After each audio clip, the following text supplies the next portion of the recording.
PDF के लिए Telegram join करें। डिक्टेशन स्टार्ट होगा 5 सेकंड के बाद।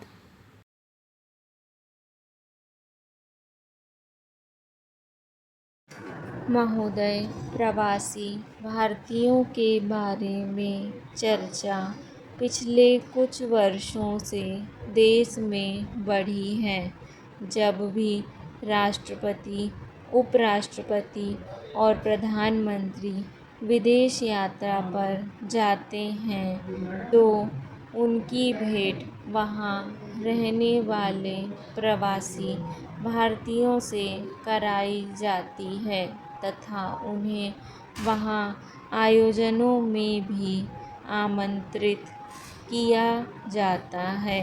जब से देश में आर्थिक सुधारों की बात चली है, चीन उदाहरण को सामने रखते हुए प्रवासी भारतीयों से आग्रह किया जा रहा है कि वे भी प्रवासी चीनियों की भांति अपनी मातृभूमि में धन भेजकर या पूंजी निवेश कर उसे आर्थिक संकट से मुक्त कराएं। इस समय चीन में जितना भी विदेशी पूंजी निवेश आ रहा है या आया है, उसमें प्रवासी चीनियों का बहुत बड़ा भाग है।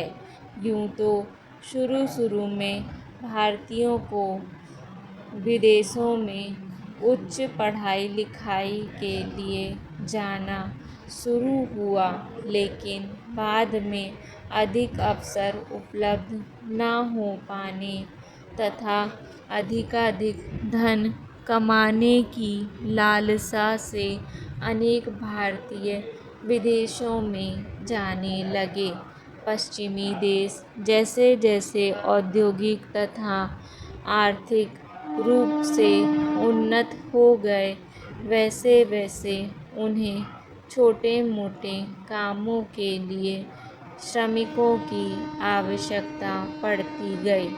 भारत जैसे देशों से जाने वाले ये प्रवासी उन कामों में खपते गए और अपनी मेहनत तथा ईमानदारी से उन्होंने वहाँ अपने पाँव जमाने शुरू कर दिए। अनेक अनिवासी भारतीय आज पश्चिम में बड़े उद्योगपति तथा अरबपति तक बन गए हैं। उन्होंने वहाँ के समाज में अपने लिए एक प्रतिष्ठित स्थान भी बना लिया है। धीरे धीरे पश्चिमी देशों में जब रोजगार की तलाश में भारत से जाने वाले की संख्या बढ़ने लगी तो इन देशों के लोगों ने यह सोचा कि कहीं यह उन पर हावी न हो जाएं। प्रवासियों की इस आवक को रोकने के लिए विभिन्न पश्चिमी देशों की सरकारों ने अपने आव्रजन नियमों को कड़ा करके नए प्रवासियों के प्रवेश को कठोर बना दिया है। लेकिन प्रवासी भारतीय यहाँ अपने बेटे बेटियों, पोते पोतियों के विवाह के रिश्ते कर दूल्हे या दुल्हन को उस देश में बुला लेते हैं। विशेषज्ञ डॉक्टरों, इंजीनियरों, टेक्नीशियनों और सॉफ्टवेयर इंजीनियरों के लिए अभी भी विदेशों में रोजगार पाने के रास्ते खुले हैं। भारतीय आईआईटी संस्थान के प्रशिक्षित युवाओं की तो वैसे भी अमेरिका में भारी मांग है। भारत ने इस समय केवल गुजरात तथा पंजाब से सर्वाधिक भारतीय पश्चिमी देशों में गए हैं। महोदय, पंजाब में भी दोआबा से सर्वाधिक लोग इस समय विदेशों में हैं। कभी कहा जाता था कि दोआबा क्षेत्र में कोई ऐसा घर नहीं है जहाँ से कोई न कोई भारतीय विदेश न गया हो। यहाँ से गए प्रवासी भारतीयों ने विदेशों में काफ़ी धन कमाया और उसे यहाँ अपने परिवारों को भेजा।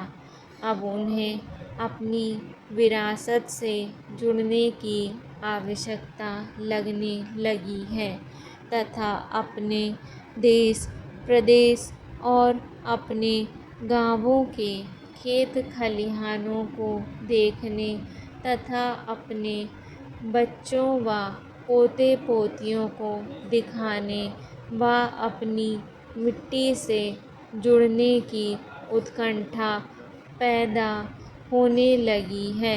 मुझे बहुत से प्रवासी भारतीय स्वदेश आने पर मिलते हैं। इन प्रवासी भारतीयों की सबसे बड़ी शिकायत यही होती है कि वे विदेश जाते समय अपनी जो संपत्ति किराए पर या तो रिश्तेदारों को देख रेख के लिए सौंप गए थे, उस पर या तो किराएदारों ने कब्जे कर लिए हैं या फिर संपत्तियों पर मुकदमे चल रहे हैं और उनको छुड़वाने के प्रयास तो किए जाते हैं, लेकिन परिणाम कम ही निकल पाता है। जब से नई सरकार सत्ता में आई है, तब से पुलिस भी मानवाधिकारों के उल्लंघन के आरोपों के भय के कारण ऐसे मामलों में हस्तक्षेप नहीं करती। इसके बाद मुकदमेबाजी का ही मार्ग रह जाता है, जिसमें बहुत समय लगता है। अब पिछले दिनों राज्य सरकार ने प्रवासियों की कृषि भूमि पर अवैध कब्जे हटाने के लिए एक नया कानून बनाया है।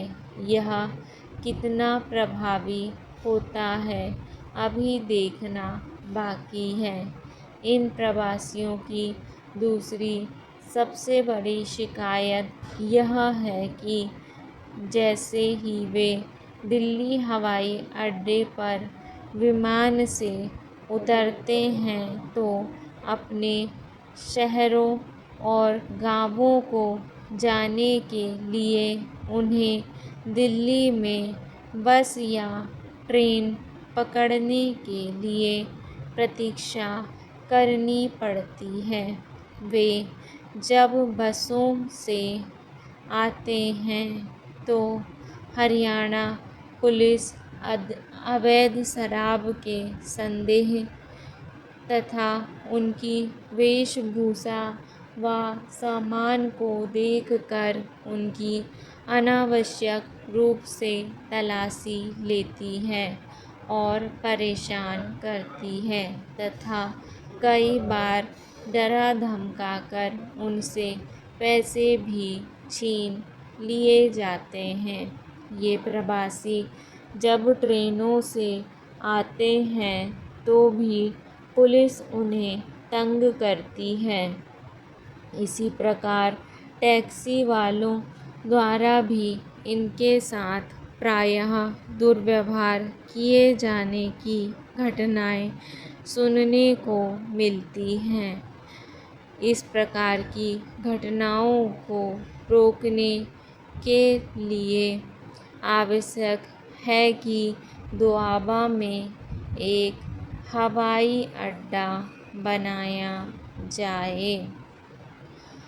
सभापति महोदय, सार्वजनिक वितरण प्रणाली ने जनसाधारण को कुछ सहायता पहुंचाने तथा कीमतों के उतार चढ़ाव पर संतुलित प्रभाव डालने में विगत 4 दशकों से महत्वपूर्ण भूमिका निभाई है।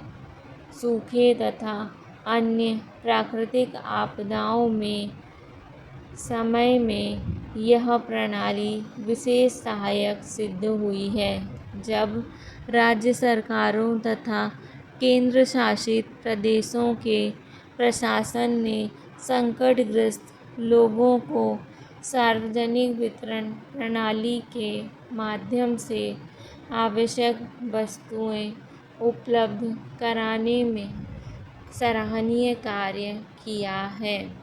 वस्तुओं की पहुंच तथा उपलब्धता, ये दो पहलू एक प्रभावी सार्वजनिक वितरण प्रणाली के लिए बहुत ही महत्वपूर्ण है।